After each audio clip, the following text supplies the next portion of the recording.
you're doing this work in a Center of Theological Inquiry. In other words, you haven't come here simply to have a desk to write it up. You're engaged in an inquiry, discovering things about Paul while you're here. Yes, it's frustrating in a way. It would have been much simpler if I'd known exactly what I was going to say and could just sit down and write it all out. But I've always found writing about Paul, and this is, I don't know, the umpteenth book I've written on Paul, commentaries and so on, I always find that he is 3 steps ahead of me, and that just when I thought, yes, I know what I want to say, he says, well, have you considered this bit of 1 Thessalonians, or aren't you missing out that, and how do you factor that in? And so it is a constant inquiry, and this is just a great place to do inquiry for the reasons already given, the resources, the collegiality, the sense of space and possibility. You know, if I want to sit at the desk here for 12 or 14 hours a day, I can.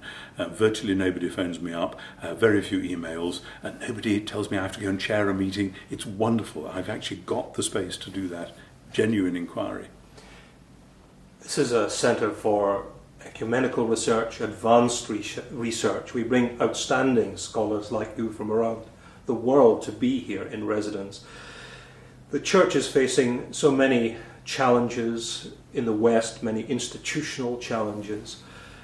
People are pleading for relevant teaching and assistance, ways of being the church in a fast-changing world. They might be a bit skeptical about a place apart for theological inquiry by advanced research scholars. How would you connect the work here to the life and mission of the church that you're at the heart of as a bishop? Yes, I'm always anxious not to make the connections too quickly, lest it appear that one has just come knowing which practical questions from back home or which sermons or whatever need to be worked on, coming to grab something that will help us through that. One of my heroes, Ernst Käsemann, the great German New Testament scholar who died not that long ago, said in the introduction to his commentary to the Romans that people who are impatient or who want results should keep their hands off exegesis. He says it's of no use for them and they are of no use for it. Now, that was an overstatement, but I know what he meant. And it's the same sort of point that you might say, if certain nuclear physicists and others had never actually spent those long years of research, we'd never have got to the moon. Now you might say we'd be just as well off if we hadn't, but the point is people need to be doing that groundwork.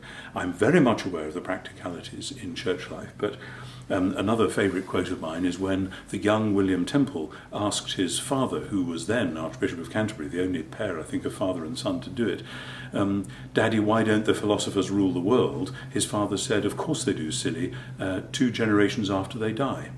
And what you're looking at when you're doing serious research is laying the foundations of the way in which people are actually going to think, the things people are going to take for granted in a generation or two. Having said that, of course, precisely what I'm discovering more and more is the nature of the unity of the church from Paul's point of view, which is an enormous challenge to us in the West. What Paul would have said to our denominational virago, it just beggars belief, really, to think of it. For Paul, the unity of the church mattered enormously, as much for what we would call political as for theological reasons, that it's when there is this one community worshipping God together that the powers of the world know that God is God and that Jesus is Lord. If we're divided and all over the map, why should Caesar take any notice of us? And so I'm going to go back home with that, among other things, as really quite an emphasis. My friends and colleagues won't be surprised, but I think I've got a deepened sense of it now.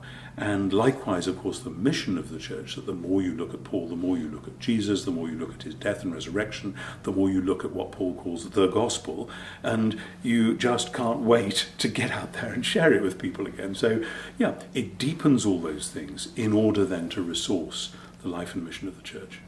So you would say that this centre does have a place in the mission of the church in the world? It seems to me this centre is, I wish there were more like it. It has a hugely important place. I've seen other smaller or different research institutes which have had, as we say in English, they punch above their weight. They just a few people apparently, but setting them apart to write the key texts, to think the key thoughts, to set some frameworks. Yes, This is the sort of place whose impact on the larger church people will look back in a generation or two and say, my goodness, it looked like just one little building there in Princeton, but actually it's had this impact and this effect. Now, CTI has already been doing that for many years, and it's just great fun to be part of it, continuing to do it for the future. Bishop Tom, thank you very much indeed. Thank you.